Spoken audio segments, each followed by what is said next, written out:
Guys, এখন একটু যাবো জামাকাপড় কেনাকাটা করতে। মানে জামাকাপড় নয়, গায়ে হলুদের শাড়ি নেওয়া বাকি আছে, ওটাই নিতে এখন চলে আসলাম জামাকাপড়ের দোকানে। এখান থেকে ওই গায়ে হলুদের শাড়িটা নিয়ে নেব। তা চলো এখন দোকানের ভিতরে যাওয়া যাক। দোকানে তো চলে আসলাম, এসে একটু দেরি হচ্ছে বলে আমিও বসে বসে একটু অধৈর্য হয়ে যাচ্ছিলাম ঠিকই। তারপরে কাকু একে একে শাড়ি বার করা শুরু করলো। অনেকগুলো শাড়ি বার করেছে। একে একে বলছে, তোমার যেটা পছন্দ সেটা তুমি নিয়ে নাও। তো আমাদের একটা একটা করে দেখার পর, কয়েকটা শাড়ি দেখার পর একটা শাড়ি পছন্দ হলো। তো আমি বললাম, ওটাই প্যাকিং করে দাও, এটা জাস্ট ভালো লাগছিলো। তারপরে কাকু প্যাক করে দিল। তারপরে আর কি পেমেন্ট করে দিলাম, আর ব্যাগটা নিয়ে এখন বাড়ির দিকে রওনা হয়।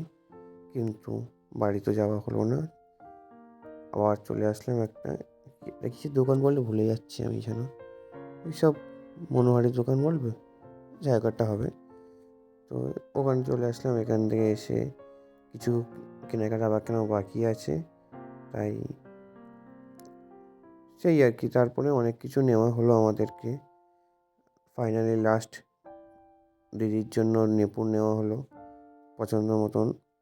আর এখন আমি বাড়ি যাব, অনেকটা রাত হয়ে গেছে।